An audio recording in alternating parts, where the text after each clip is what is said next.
What's going on, everybody? This is your Angle of Pursuit podcast. I'm your host, Kyle Robert. You can follow me on Twitter at NotoriousKRO. Gang's back together. We're going to talk about the Sunday slate. With me tonight, Damian Dabrowski. What's up, Damian? Good to have everybody in house here. Haven't been on with Ron in a while, so you know, nice to get another voice in here. Absolutely. Ronald, how's everything with you? You ready for the big holiday? Great. Yeah, I'm definitely ready for it. Ready to entertain the family and friends, and just have a weekend of just hanging out with the family and getting to fill up on some really good food, some good turkey, and all the fixings. So it's gonna be fun, and then obviously watch some football. That's gonna be really nice too. So there's a lot of great matchups this week, and this is a big week. Obviously, it's the home stretch, so hopefully we can give you some good advice to help you push you up in the standings. Playoffs are here. It's time to attack. Let's throw in a couple news and notes before we go position by position like we do here on the Angle of Pursuit. I wouldn't expect Jimmy Garoppolo this week. I think the Niners are playing it cool with him. I think C.J. Beathard starts. I think it's a bad spot. I mean, I know Seattle's secondary's banged up, but I don't know. I'm not into it. The Texans claimed Andre Ellington. I know they lost Donta Foreman. Ron, is Ellington a guy that you're kind of keeping an eye on now that he's with the Texans, or are you comfortable in redraft leagues letting him go and looking for other options? Yeah, I mean, I think anytime you have a back come into a situation where he could have some immediate playing time, I mean, in being a PPR back, we know what Ellington can do. I would just kind of temper my expectations. I don't think he's a guy that, I mean, if you're in a 12-team league or shallower, then I would go. I would definitely probably just throw him out there on the wire, and I wouldn't think twice about it. I think it's going to be the Lamar Miller show now. He's finally going to get that volume that we've been talking about. We'll see how long that lasts, but yeah, no one that I'm really. I mean, I'm sure there's got to be somebody else out there. Maybe you could take a shot on, and kind of just sit on your bench and just see if things work out, like an Eckler or something like that. But he's probably picked up if you play in a deeper league. Yep. Let's talk about the Broncos for a second before we jump into quarterback. Paxton Lynch is officially starting for them. They fired their OC. Things are getting a little weird. Damien, do you feel comfortable playing any Bronco that's not Demaryius Thomas or Emmanuel Sanders? And probably don't feel great about them either. Yeah, that's the kicker. I don't really feel great, like you said, about those two receivers, especially Thomas, just because he got such a boost from Osweiler. He didn't have a single touchdown this year with Simeon, and then has one in 3 straight games. He's seen over half of his red zone targets in the year have been from Osweiler. So obviously not a great sign. Sanders is kind of, aside from that one big game against the Patriots, been very inconsistent. So I mean, if you look at some of the stuff they're saying, I know. So Musgrave, who's taken over as the OC, was the Raiders coordinator last season when they were 6th in the league in total offense. So I mean, he's got a good track record. Obviously, Cooper and Crabtree had big seasons last year. Maybe that's some encouragement there. I don't know. We'll see.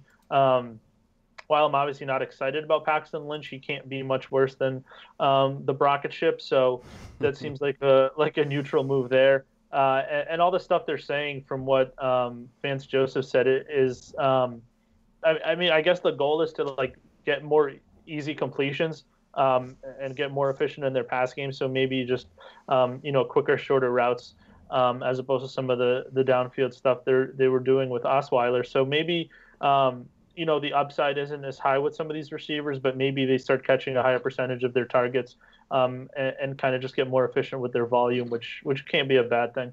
Ron, I know you're the resident Paxton Lynch supporter. Are you happy about this move? And what are your thoughts kind of for all your guys? I know you're probably going to get Devontae Booker getting more carries too, so you're just going to be orange crushing everything. But where are you at? I thought Ron was the Simeon guy. Hasn't he been sending us Roto World Simeon blurbs for the past 3 years? Yeah. Oh gosh. Yeah, no, he's Team Broncos quarterback as long as it's Simeon or Paxton Lynch. He's been Paxton. It was Paxton Lynch, but then Simeon, but then or John Elway or Brian Tracy. Yeah, or Well, I Brian mean, or to Jake Damien's Plummer. point, though, I mean, it can't get any worse than it's been with Simeon, and I don't think that they finally realized that. But he was so good to start the year, and then he just completely collapsed where they played Brock Osweiler over him. Like that. Yeah, that it was a mirage. Boggles my mind. He had some good matchups, and I think that kind of played into it a little bit too with the hot start. But I mean, this is a 3-7 Broncos team that they're not going anywhere fast. I mean, they know that. I mean, at some point you got to throw a guy out there just to see if you can get anything, a spark or anything at all from him. And let's not forget that Demaryius Thomas was kind of beating the drum, pounding the table for Paxton in the preseason, to have him kind of be anointed the starter. So that to me tells me that he's worked a lot with Demaryius, and they have some type of chemistry, from practicing together. So I think there could be a little bit more. It might not be as bad as we think it's going to be, but again, it's basically like, throwing a rookie out there and hoping for the best, kind of like the Bills did last week with Peterman. But I think Lynch might be a little more ready for the gig. Start your Raiders defense. Start your Raiders defense. The Raiders have no interceptions on the year. My guess is that changes on Sunday, and it's probably like 2 or 3. Let's play a game, guys. Let's play my favorite game. It's called Which Terrible Quarterback Would You Actually Start? I'm going to throw out a few names. Just give me a name if you'd actually start a name. Damien's going to probably say no to all of these guys, but that makes it fun. We can start Joe Flacco at home versus the number one the Texans defense, allowing the most fantasy points to opposing quarterbacks. We could start Matt Moore against New England. We could start the aforementioned Paxton Lynch versus Oakland. We could start Blake Bortles versus the Cardinals. We could start Eli Manning versus the Redskins. So many bad quarterbacks, so little time. Damien, would you rather take a 0 than use any of those guys? I'll take, if I have to take one, I don't hate Matt Moore, just because I know he'll at least get some production with Kenny Stills. And I mean, he'll definitely have a few turnovers and they'll probably lose by 35, but he's probably my favorite of that group. Ronald, do you have a favorite of that group? I'm going Blake Bortles. I would like to say no to all of them, but I guess if I have to pick one, I'm going Bortles, just because I feel like he's coming off a really putrid game, and I think he should bounce back somewhat against the Cardinals defense. That's, they're just not the same defense that we remember, putting pressure on the quarterback and forcing turnovers, and they're just not the same team. And obviously with the offensive woes they have with all the injuries, they're, that's a big part of it too, because that defense has been out there and they're not able to sustain drives. So I think that's, wearing on the defense. So yeah, I mean, I think Bortles, plus you have D.D. Westbrook, who's second week back. I think he's kind of an explosive playmaker that they kind of were missing with, I think, Hearns being injured. And so, I mean, there's definitely guys there that could have, big games. I don't know about Marquise Lee, but he's another guy too that, could. Hearns is probably going to miss this game, so I think Marquise Lee could be a nice play. I think D.D. Westbrook, it was a funny tweet by Schefter. He's like, D.D. basically predicted he would have 200 yards in his first game, and Schefter's like, yeah, only came up 154 yards short. So nice effort by D.D. Westbrook. Are we expecting the Bills to be rational and go back to Tyrod Taylor, or are they really trying to tank and maybe it's a front office thing? Who knows? But do you think we see another week of Nathan Peterman? I hope not. Oh God, yeah, he's not ready, and I mean it was a scrutinized decision by everyone out there, and I don't think anybody really got it. I mean, Tyrod Taylor wasn't playing great, but he wasn't terrible, and anytime you're throwing a rookie out there into the fire and has no experience out there, starting, so that was just, they were gonna fail regardless. So yeah, I mean, you had to turn back to Tyrod Taylor and kind of just take the good, the bad, and the ugly with him, and let Peterman kind of just mature on the sideline. Yeah, if he plays, I like him a lot, but make sure like I said, we're recording this on a Tuesday, so stuff could change. If Peterman plays, just pick up the defense. But if Tyrod actually plays, I kind of like him. Damien, is there anybody you're really excited about this week, or one of the big names that you're looking to avoid? I like I think you have your obvious plays like you do each week, but similar to last week, I think if you look at that mid range, we talked about it. We're talking about the Thanksgiving game. Is I think Phillip Rivers on Thursday there, and also Andy Dalton. Against the Browns on Sunday, he's got a strong track record against them. Even looking a little bit lower, I don't hate guys like Jacoby Brissett against Tennessee. Coming off the bye week here, maybe he can get something going. So bad in the secondary. Yeah, we saw that last Thursday. So maybe he can get something going with Hilton. I think the really interesting guy on this slate here is going to be Derek Carr. Just because it seems, I mean, generally you have a guy playing Denver and you would think, okay, he's an auto sit, but I can't really figure out who's been worse lately. I mean, Carr has exactly 1 touchdown in 6 of his last 7 games, which is #not good. And then you have the Broncos, who have given up 13 passing touchdowns in their last 5 games. They gave up 12 all of last year, so they're also #not good. So when those two things come together, I don't really know what's going to happen. Nothing would shock me here. I mean, if Carr goes off for 350 and 3, or if he throws for 150 with 3 picks. So I don't really know where to go with this game, but I think that's the one that's really going to kind of probably tell us a lot about both of these teams, whether the Broncos are just going to pack it in for the rest of the year and start prepping for 2018. And same thing for the Raiders, if they're actually going to be able to get something going here, or if it's going to be another disappointing season for them as well. Yeah, I think with this game being in Oakland, I think it helps Derek Carr. Ron, would you rather use Derek Carr or Ben Roethlisberger? Oh, I'm going to go with Big Ben right now because there hasn't been any consistency with Carr to piggyback on Damien's point, and I just don't feel good about him at all right now, throwing him out there. And I think we saw a little bit more from Big Ben this past week, on prime time on Thursday night. He kind of started to look like that old Big Ben. He's obviously a master at just extending plays, and we saw him run, tuck it and run a few times, and so there you were. Get some extra yardage with his feet, which was kind of amazing for Big Ben to do. But I think that team definitely, you want to watch kind of the news with Juju to see if that injury is serious. Yeah.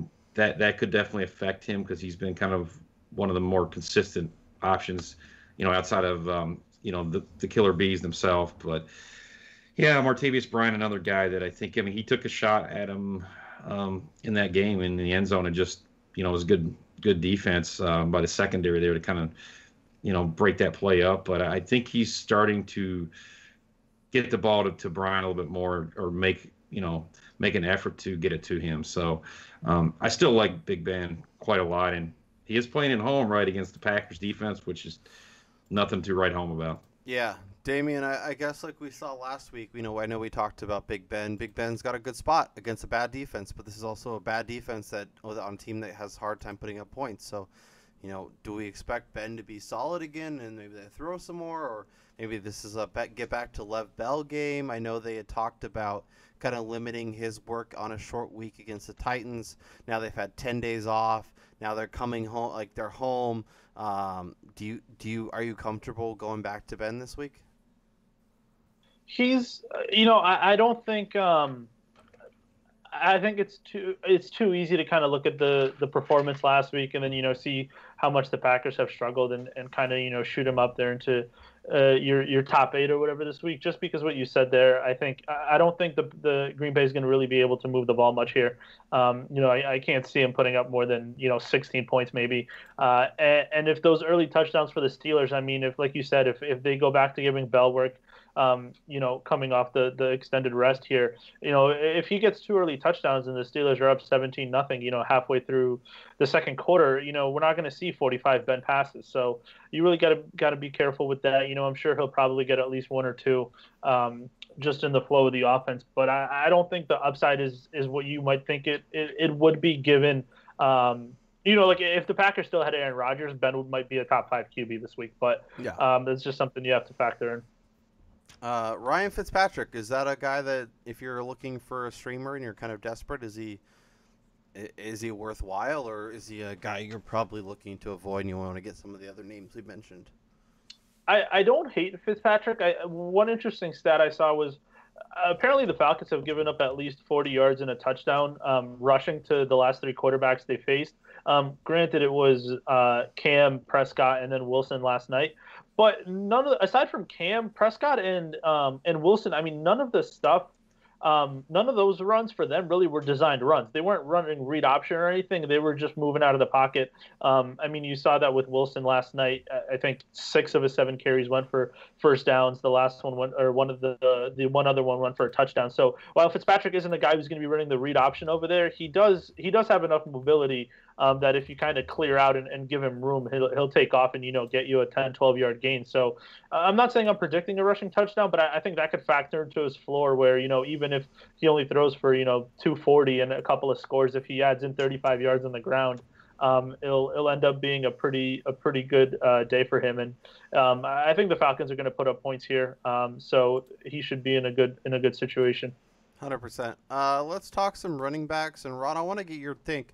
Jay Ajayi, LeGarrette Blount, Corey Clement. I mean, Philly just kind of using a lot of bodies, a lot of names.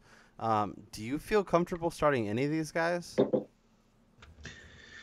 Not really at this point. I think the upside play is still Ajayi. I mean, you have to understand this is what is, second week back, technically third week with this offense since the bye, I believe. So, he's going to get worked into that offense more and more, and I think he is the guy. He is the guy that can make that big play. I mean, he proved it in his first game with the Eagles. So it didn't take him long to find the end zone. So again, I think that's kind of Blunt to me. He's just rendered irrelevant. I really don't want any part of him.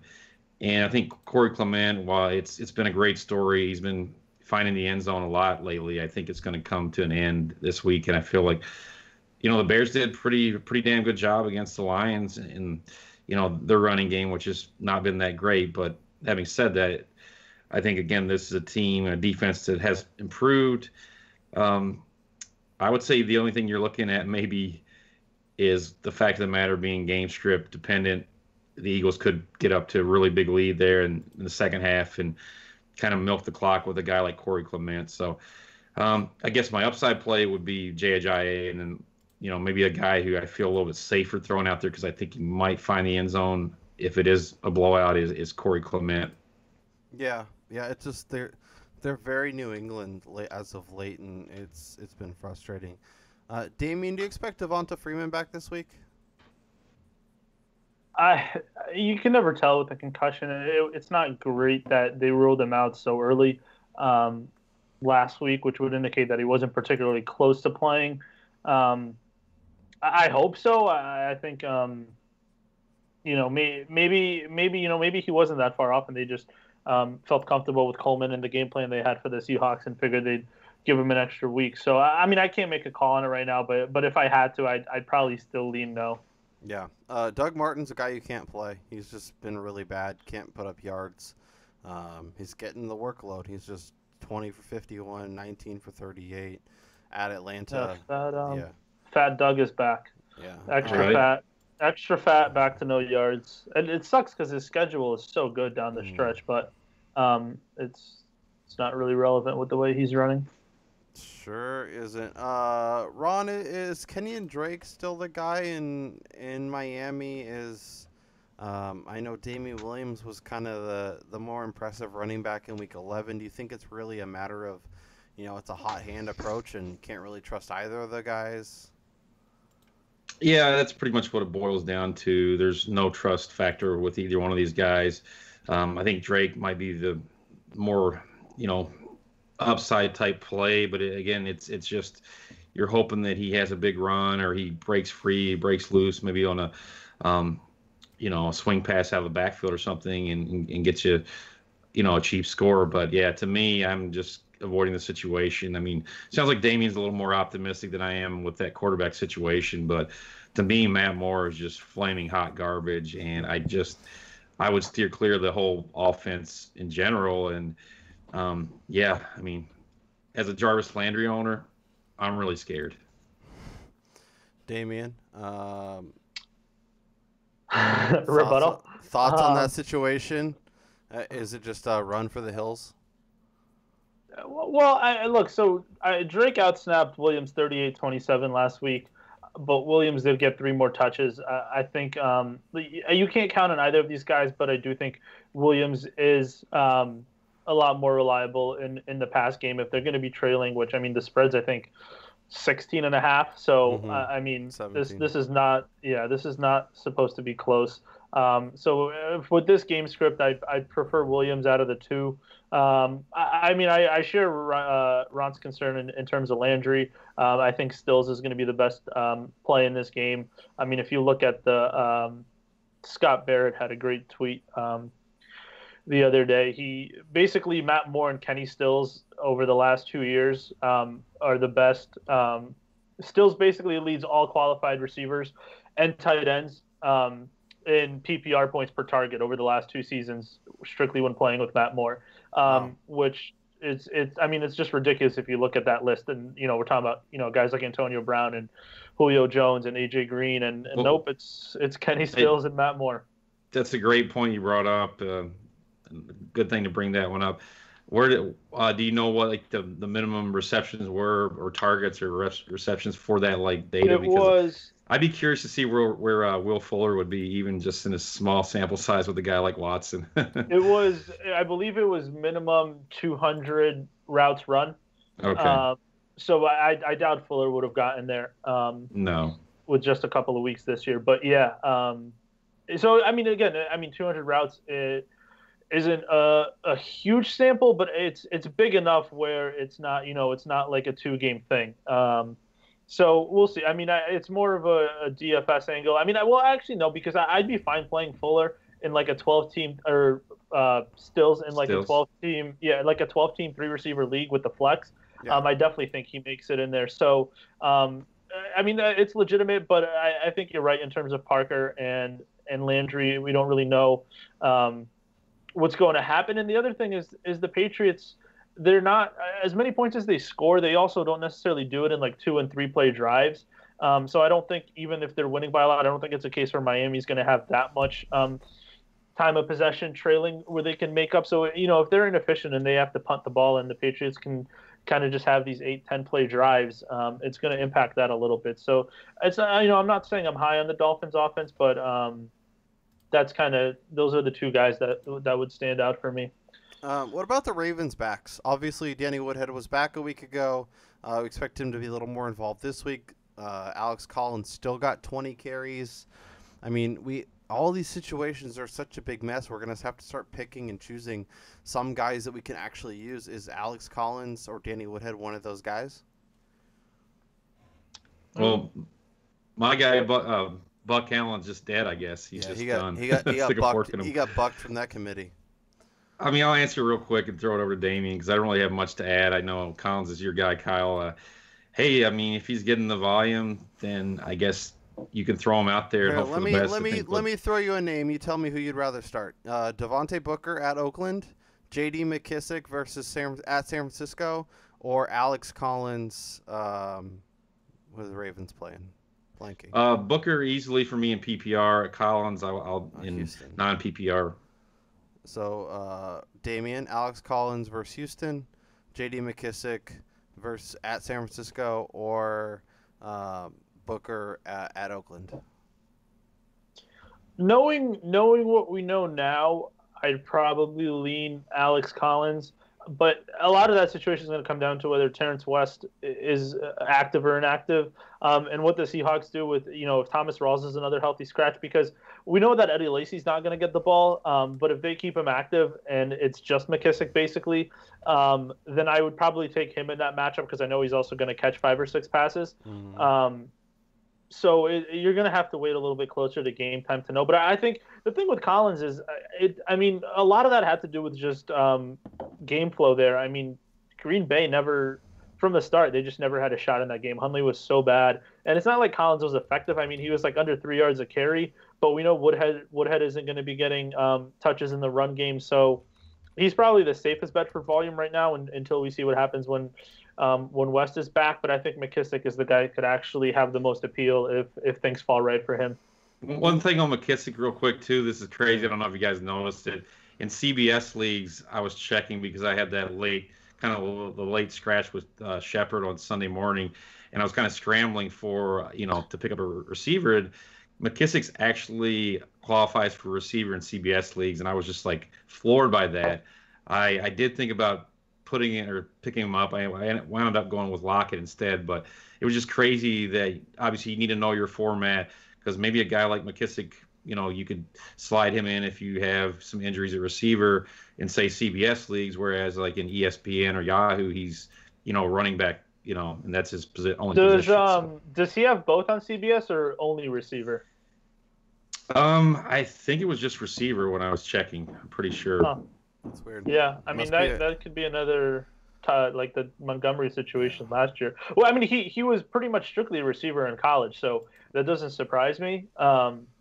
But I don't. Yeah, I guess like you said, it depends kind of on the designation of the individual site. And where does Jamal Williams fit in this group, Damian? Obviously, he's the guy in Green Bay, but this is a bad offense against a good defense. He's been getting the volume, but I don't know. It feels like a recipe for disaster. Yeah, I don't really want anything to do with him. I think. I mean, I would start like Damian Williams over him. I just I can't see a case where Jamal gets like more than 50 yards in this game. Your only hope is that they get a pass interference in the end zone, and they have to run it in from the 1, because that's really the only way I see him scoring points here. All right, Ron, is there a name or two that you're really excited about this week that we haven't hit on?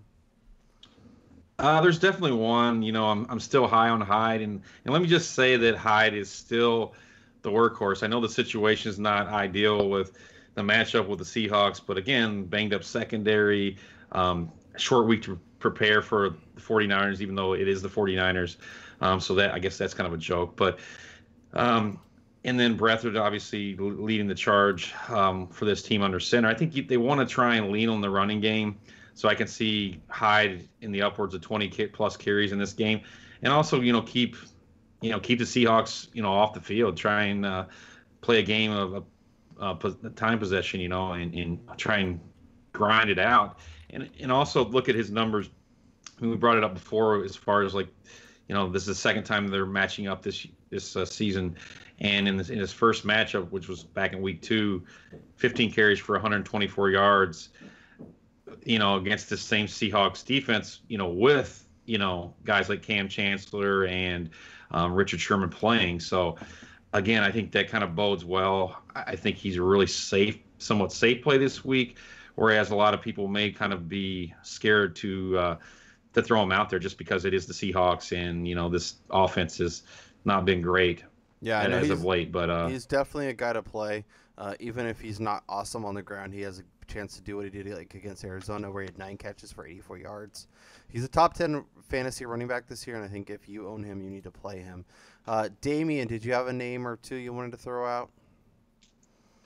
No, I think the running back slate, I mean, it gets ugly real quick this week. We mentioned a couple of the names there. I think really it's guys like Orleans Darkwa and Latavius Murray, who in previous weeks have basically been guys that you would flex, but you wouldn't feel great about it. I think with the slate and the matchups this week, they're like mid-range, possibly even high-end number 2s in some situations.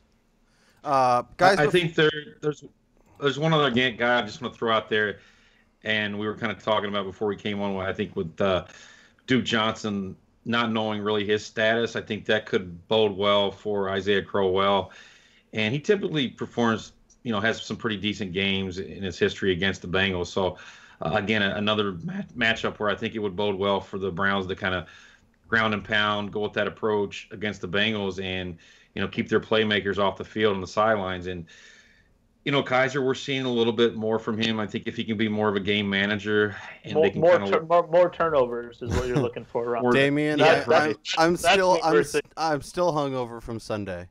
Just play the game where you drink every time Sean Kaiser has a turnover, and You'll be pretty wasted. It's great because like whenever you fire back at me, like when he actually completes a pass, by the time I actually like go to my notifications to check it, he's already thrown another pick. So it's like it doesn't even last. You don't even get that satisfaction. Yeah, I mean, back to Crow though. I mean, he had a rough matchup against Jacksonville. Got to feed that crow, guys. Crow's I'm telling gonna you. fly. So That started out as a meow. then if you look at the two matches before that, he was 16 for 90 against Detroit and a touchdown, and 11 for 64 against the Vikings, who got a tough front with a touchdown. So, and he's going to have those receptions and targets out of the backfield, especially if Duke Johnson doesn't play. So that's why I really like him this week. Damian, you can start one New England Patriots running back. Is it Deion Lewis? Yeah, not close. Ron, is it Deion Lewis? Deion, he's back, man. Yep. Just fire him up. For 2 more weeks, and then it'll be like Rex Burkhead or something. Guys, before we hit receiver, I want to thank our sponsor, Draft. Fantasy sports fans, listen up. Do you know that your chances of winning a draft are 80% better than those salary cap sites? So you're playing on DraftKings, you're playing on FanDuel, you're not winning, you're not having fun. Come play on Draft. It's a lot more fun. There's no salary cap. It's all a snake draft. So you get in with some buddies, you get in with some random people. You can play me at Notorious KRO on Draft. You know, we'll do a draft. So if I take Le'Veon Bell, Damian and Ron can't take Le'Veon Bell. So you can't get snaked. You can't get stuck with these, punt plays that become superstars. People are winning. More than 1 million people have already played Draft. If you have not played Draft yet, if you have not downloaded Draft, download it from the iTunes, download it from Google Play. Go to playdraft.com/fakepigskin. You can join. You can deposit $5. We give you a year of Fake Pigskin Elite. Not only do you get that, not only do you get your $5, but you get an extra $3 to play with. Most drafts are done under 5 minutes. They have NBA going along with NFL. I've been playing a lot of NBA, having a lot of fun doing that. So make sure you are doing that. Like I said, use our promo code Fake Pigskin. You get a free entry into a real money draft. You get to have a lot of fun. Get all your friends on board. Tell them to use the promo code Fake Pigskin so they get a free $3 entry as well. But guys, let's talk wide receivers. Damian, who is your wide receiver that you're most excited about this week? A guy that you think fantasy owners should make sure they get in their lineups? If we're going to stay away, obviously we have some high-end guys that have really good matchups. But I don't really think there's much use in talking about it. I think if you get a little bit further down, I think, somebody like Robbie Anderson against the Panthers. I think Devontae Adams, for instance, we talked about how we don't expect much from the Packers offense, but his numbers with Brett Hundley have been so much better than really any other pass catcher in that offense. I think since Hundley took over, he's got a 27% target share. He's caught both of his touchdowns. You can't play Jordy Nelson anywhere at this point. Nope. He hasn't topped 35 yards since Rodgers went down. So I think Devontae could be a guy that if they're trailing for the majority of that game, could see another useful performance. Rashard Matthews against the Colts. I know the Colts have been a lot better against receivers these past couple of weeks, but it's not like I don't think that's really much of a predictive stat. I don't think they don't have any new personnel. They released Davis there, so it's not like they had players returning that would make you think that's something that's going to stick. And then I think Corey Coleman, coming off the game he had against Jacksonville. Obviously, Cincinnati's not a good matchup, but it's a better matchup than Jacksonville, and he's only the second receiver to top 70 yards against Jacksonville this year, Antonio Brown being the other one there. Led him in targets, catches, yards, played 90% of snaps. So I'd be good firing him up. And then Cooper Kupp, I think with the Woods injury, he could see even more targets there. We know that Sammy Watkins isn't really a big factor. Maybe he gets a bump now, but I still can't see him, getting anywhere close to double-digit targets, which means that Kupp should be probably, 7-8 as kind of a floor for him, with the possibility of 11, 12 targets. And I think although the New Orleans defense is much better, he's probably going to avoid Lattimore, who doesn't play the slot but also got banged up, left the game last week. So we'll see if he's he's in there, but Yeah, that game should have some points in it. he's So probably not playing. That's a good point. Robert Woods is out, and he's probably going to miss multiple weeks, to be honest. So he's a guy to keep an eye on. And if he's one of your kind of fringe guys where you have to make a move, I don't hate the idea of cutting him. Cooper Kupp is a great name to pick up. Obviously, New Orleans is tough, but Arizona next week, Philly, that banged up Seattle, and then Tennessee and the Niners. So there could be some real nice opportunities if you're looking kind of down the stretch to make some big plays. Ron, up in Seattle, Russell Wilson has been balling out. Is Tyler Lockett or Paul Richardson guys that you're considering kind of for this week? I know on paper it didn't look like Tyler Lockett did that much on Monday Night Football, but I do like what I've seen from him as far as being more explosive. And the fact that Russell Wilson's targeting him, I think, what was the one play where he targeting him early in the game, I think was interception. So I don't know if he ran the wrong route or if it's just a miscommunication, but I like to see that. I like to see him, working him into that offense more. And it seems like he is healthy. I mean, my God, we saw him just go off every time they kicked the ball to him. It was like he was going to take it to the house like one of those times. So that's kind of like the added bonus to owning and starting a guy like Tyler Lockett is, he may not get a ton of receptions. He may not find the end zone, when they're out there running their offense. But, I mean, he could, he's very likely at any point to, return one for a touchdown. And if you play in leagues where you get, points for that, then that's, again, an added bonus. So it's something out there. Damien did an excellent job, kind of stole a couple of the guys I really was feeling great about this week. Corey Coleman being one, and Cooper Kupp being the other one. Those two guys definitely, I'm 100% on board with his takes. I would say that I like the Matthews take too, but maybe, just maybe, this is the first week since maybe week one that we see, a commitment to getting Corey Davis the ball and where he actually is able to find the end zone. Yeah, he's been getting the targets. They just haven't been completing them. And I'm with you, Ron. I like that call. I think Corey Davis is going to be a guy down the stretch that makes an impact, and it could start this week. I think that's a good name. I think Mohamed Sanu. And I was just going to say one more. Yeah, you're going to say your guy Sanu, but again, earlier I kind of mentioned Martavis Bryant real quick.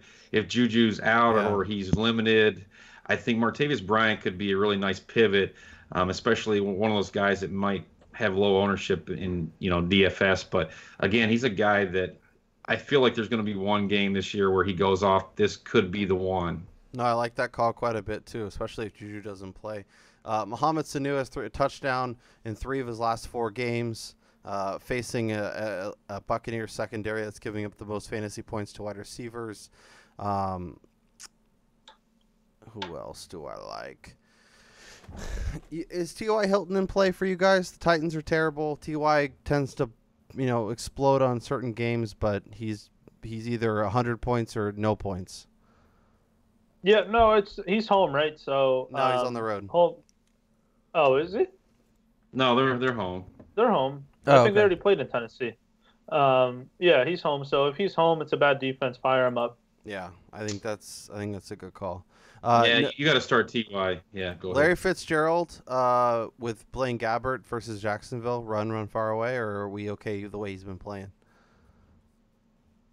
I think trust him now. I mean, Gabbert didn't look that bad by Gabbert standards last week, which I mean is Gabbert standards. But we got Gabbert versus Blake Bortles. How excited are we going to be on Sunday? I mean, with the poo-poo platter of QB play we've seen this year, Gabbert's actually. I think probably the far whole from slate is the worst. Is the Bill Simmons poop factor. It's like the games on Sunday is just, it is bad. Brutal, yeah. But yeah, you got to start Fitz. I mean, I'm with Damien. He's just been too good, and yeah, I mean, Gabbert's keep your lower your expectations, but I mean, if you can force feed the ball to him, I mean, he's Larry Fitz. He's going to come away with those, those 50-50 balls, and he's going to be, going to continue to do that as long as he's getting force fed targets. So I'm fine playing him. I know it's a tough matchup against that Jags secondary that's been, one of the best out there. Any Baltimore receivers we are okay? Jeremy Maclin maybe? Flacco just sucks, man. I don't Yep. like. Amen. You also Well, I just mean, Wallace has scored in I think 2 straight games, but like the dude has 24 catches on the season, yeah. and Macklin, I don't know. I mean, it's just yeah, Houston's not good, but talk about. I mean, that's like the first game I think this year that I mean I'll still watch it because I have a problem, but if it's the first game where I legitimately I was like there literally isn't a single reason for me to want to watch that game because even in like some of the other bad matchups we've had I'll usually have like a decent fantasy player, you know, even like Miami Baltimore on a Thursday it's like I'll have Jarvis Landry or Devontae Parker or something, but in this game like what fantasy guys are you going to have in this game aside from Hopkins that you're going to be excited about? Yeah. I mean, Maybe speaking of, maybe Lamar Miller, but that's probably just about it. And yeah. yeah, you're right. You mentioned Devontae Parker. He's been pretty frustrating. 4 for 26 against Tampa. He was 6 for 66, 5 for 76. I mean, the yardage is okay. He's getting the targets. Are we okay using Devontae Parker this week, or are we looking for better options?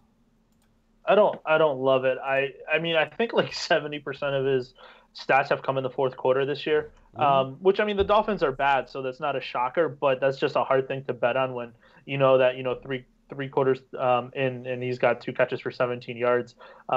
Especially with Moore there. I don't think he's going to look to him as much as Cutler did. It's not, and he'll probably. I think Parker's the guy they're going to put Gilmore on and just have him shadow that way, and move Butler on either Landry or Still. So Gilmore's been playing a lot better these past couple of weeks. I wouldn't be surprised if Parker doesn't see more than 5 or 6 targets here. Any other names you guys want to throw out before we move on to tight end? I'd say kind of like a Hail Mary throw. I'm going to go back out to San Francisco, actually. Marquise Goodwin, I mean, this guy, great story. He was able to score this past week. And I just think, again, this is a guy that they don't have any options. And we're talking about, garbage time points with a guy like Parker. And this game, who you figure it might get out of hand or quick really early. And, he might be able to Beathard might take some deep shots early and late to a guy like Goodwin. So, again, he's more of that poor man's Kenny Stills. But if he makes that one big play, that's all it really takes to to pay off. Yep, and we talked about how bad that secondary is. So I think that's a great call. Let's talk tight ends. Is Cameron Brate a guy to run far away from? He's had 10 targets over the past 3 weeks. He's got 3 catches. For 41 yards. I mean I don't know how you can feel good about using him at all. He's been killing people these last 3 weeks, especially because before that he was like, I mean, behind Ertz and like Kelsey, he might have been the third or fourth most consistent tight end. Yeah. It was like 60 yards or a touchdown, 4 or 5 straight weeks. But since Fitzpatrick took over, and it was a little misleading because Fitzpatrick came in for Winston in that Arizona game and threw a touchdown to Brate. So you were kind of like, okay, like this isn't really going to matter. He's still going to do fine. And then the first game, you're like, all right, whatever. Second game, it was in a great matchup. So, okay, that's weird. But now 3 games in a row, you said it. I mean, 1 catch in all of them. His target shares down to 11% with Fitzpatrick too. I think it was up around 17 or 18% with Winston, which I mean that's a huge difference when you think about Evans being back now and everything. So there's no way I can play him right now. Yeah, I think Jared Cook's in a great spot against a bad Broncos defense. I like Tyler Kroft. Anytime you can go against the Browns. Any other tight ends, Ron, that you're kind of into this week? Your boy Adam Shaheen. I don't hate Mercedes Lewis. I know he had a touchdown last week with a lack of pass catchers in Jacksonville. I mean, that could make sense. Yeah, and that could make a lot of sense. I mean, watch out for O.J. Howard. I mean, if we're betting against Cameron Brate and the targets like Damian mentioned aren't really there since, Fitz Magic's been under center, I think Howard's a guy that I still think he's coming on. Maybe he's going to have like that finish to his season kind of like Hunter Henry did last year. And then maybe another guy that's probably kind of borderline starter depending on how deep your league is. But Jackie Doyle, I think, against your Titans, he sets up in a fairly decent matchup. I think you can pretty much beat anybody in that secondary. And, if they're keying on a guy like T.Y. Hilton and kind of taking him out of the game, I think that kind of would open things up for Jackie Doyle, kind of, between the hashes and in the middle of the field. He had 11 targets when these two teams played a few weeks ago, 7 for 50. Obviously coming off the bye, so he should be healthy. I think Doyle's a great call. Obviously, Jimmy Graham, if he plays, should be finding out banged up, but he came back in the game. Evan Ingram's a must-play. Zach Ertz is a must-play. Hey, how about Charles Clay? Where are you guys at on Charles Clay? Assuming Tyrod plays, I think he's fine. I think you fire him up, especially the way the slate of tight ends is right now. Yeah, he's definitely a guy that a lot of people have given up on. I know in shallower leagues that I play in, they've just completely just given up on this guy. So he's been, tossed into the scrap heap. Austin Seferian-Jenkins? Yeah, you got to do it. I mean, the targets, I know everything catches for like 7 yards, but I like low-end tight end one, like 12, 13. I think I wouldn't play Olsen this week. I need to see a game from him first. Other guy. If he plays, yeah. I'm absolutely playing him. I'm 100%. Like I think if Olsen plays, he's healthy and he gets 8 to 10 targets. Yeah, I'm with you. I'm throwing him out there. I think if he's healthy enough to be out there, I don't think they'd throw him out there to be a decoy. And God only knows they need, some bodies out there that can catch the damn ball. And after Benjamin left and Curtis Samuel got hurt, and just the list continues. Russell Shepard can't catch. He can't catch a ball. I don't even know if he can catch a cold, but yeah, it's pretty putrid there. Well, we'll see. Rudolph's another guy that.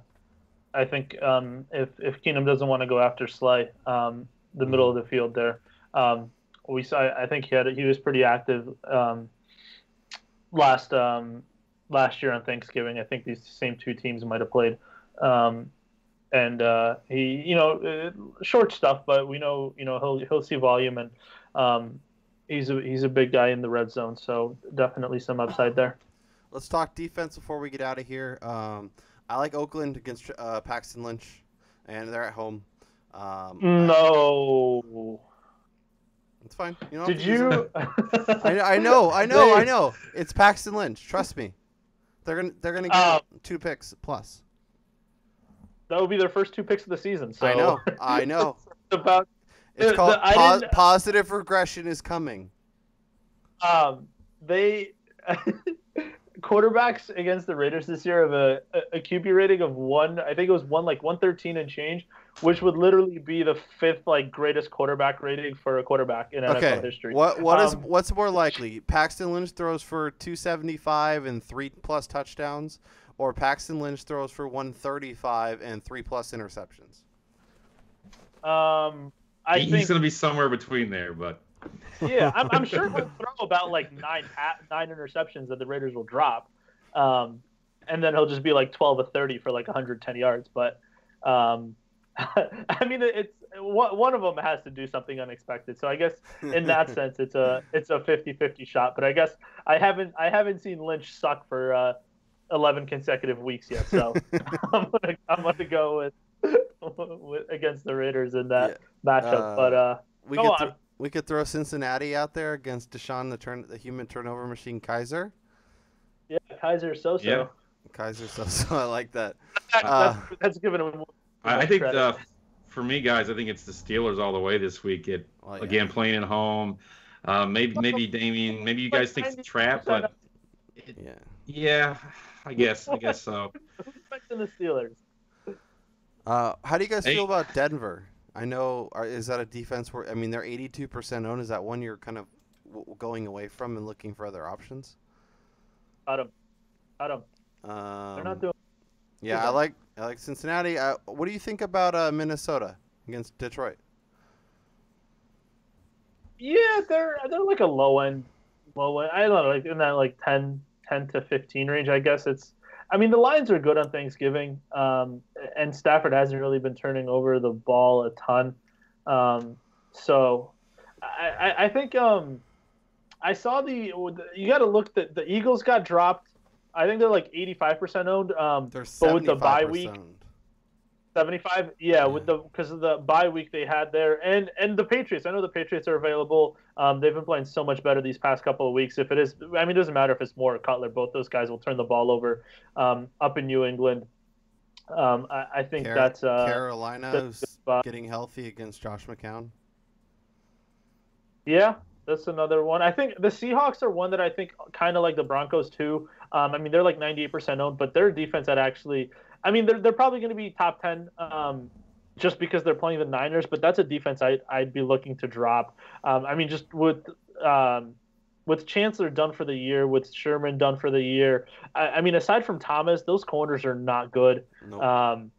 If they're not getting, I mean, if they can get sacks maybe, but like that secondary is just it's bad and it's and they got a rookie playing. Was it Shaq Griffin's playing? And he got kind of banged up. He got hurt, and he's probably not going to play this week. So, it's Byron Maxwell and Jeremy Lane. One other defense I'll throw out there, and that's the Chargers. On Thursday, I love the Chargers. Thanksgiving Day, especially. I know you guys are just so anti Dak and Dez this week, so I'll just say, if you believe that they're going to continue to just suck it up out there, and that offensive line is just going to, again, Kyle, you brought it up with those edge rushers. I mean, Bosa and Melvin Ingram definitely do scare me in that matchup and kind of temper my expectations somewhat for that offense as a whole. But if you're playing DFS this week, I think the Chargers are the one, or especially if you play like a Thursday only slate. Like I like the Chargers with Melvin Gordon. I think that could be sneaky. Sneaky. All right. Hopefully you guys enjoy your Thanksgiving. Hopefully we help you keep progressing. The fantasy playoffs are here in some leagues. They're rapidly approaching in others. At FPAOP, at D_bro1389, at MadDogFF, at Notorious KRO. We know it's Tuesday. We know things are going to change between now and Thursday and now and Sunday. If you have questions, if you have ad drops, if you have, you need help setting your lineups, let us know. We're always around. We're always down to help. We will be, doing family stuff, but we will all have our phones and we can help you out with any questions you may have. But until then, make sure you are checking out Fake Pigskin for all of our awesome content, and we will talk to you guys next week. Peace out. Go get that pie. Go get that Shiva. That's what